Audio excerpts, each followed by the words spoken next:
Bonjour, je suis très heureux de vous présenter la première console développée par Apple, la Pippin Atmark Advanced Technology by Apple Computer. Ça n'est pas une blague. Pippin, pour la petite histoire, c'est une variété de pommes. Pomme, Apple, je sais pas si vous l'avez. Elle est sortie en 1996 et c'est un flop total. Cette console est considérée comme l'un des pires flops de l'histoire du jeu vidéo. Découvrons ça ensemble.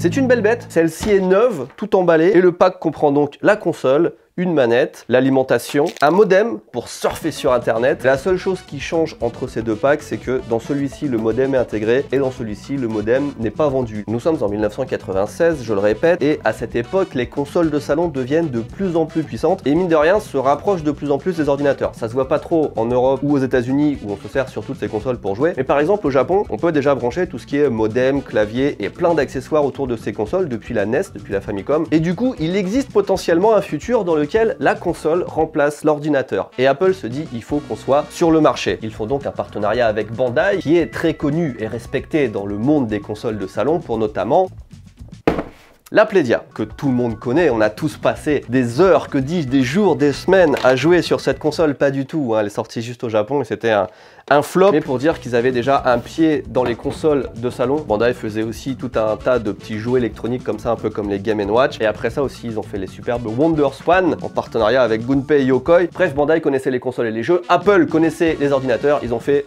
boum.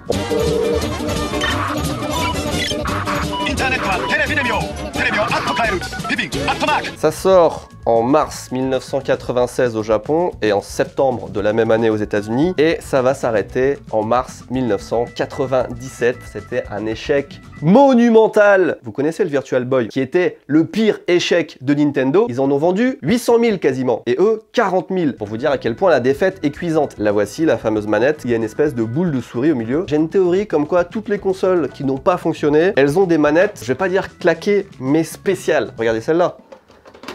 La manette du Virtual Boy aussi, trop spéciale, ça ne fonctionne pas. La Wii U avec son écran au milieu, bah encore une manette qui ne rentre pas dans les clous. La Dreamcast, très bonne manette, hein, mais avec le VMU trop original. La Jaguar à l'époque avec son espèce de clavier dessus. Pour une console, elle était trop chère, alors que pour un PC, elle était pas assez performante. C'était un entre-deux qui n'a séduit personne. Même les vendeurs l'ont vendu de façon très conne.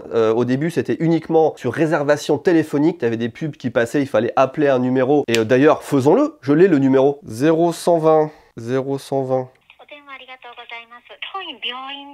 Apple no Pippin というテレビゲームと全く関係ないってことですよね。そうですね。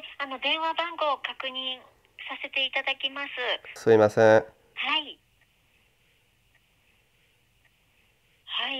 Hop, n'allons pas trop vite. Avant de tester cette console, je vous parle du sponsor qui nous a offert cette machine. C'est Displate, vous le savez, ils sponsorisent cette série. Displate qu'on retrouve ici, là et dans tout le décor de ici Japon. C'est des posters en métal hein, qu'on peut coller facilement avec un aimant, vous le savez. Ils ont plein de collaborations avec des licences officielles Displate et c'est de ça dont je voulais vous parler. Ici on a Fallout et c'est une de mes séries préférées. Allez voir sur le site, il y a le lien dans la description. Tout de suite, on essaye la console.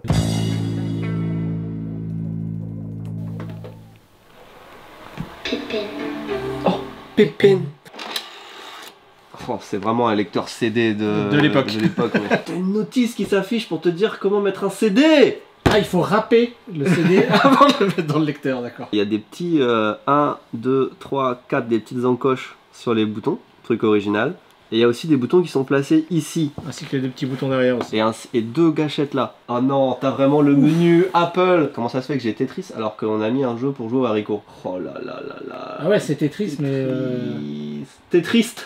Je me rappelle que les consoles concurrentes c'était effectivement la PlayStation, la 64 et la Saturn. Du coup, il y a quelques accessoires aussi qui existent pour la Pippin, notamment un contrôleur sans fil, une tablette aussi, un genre de tablette graphique et quelques trucs comme ça qui sont très durs à trouver. On essaye Victoria Park. Ah, il y a marqué disque 1, disque 2.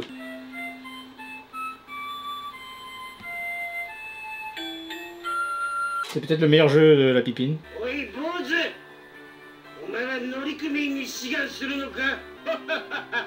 On comprend pourquoi elle n'a pas fonctionné. Merci à Displate, merci à vous, des bisous. Comment on quitte maintenant? C'était drôlement bien.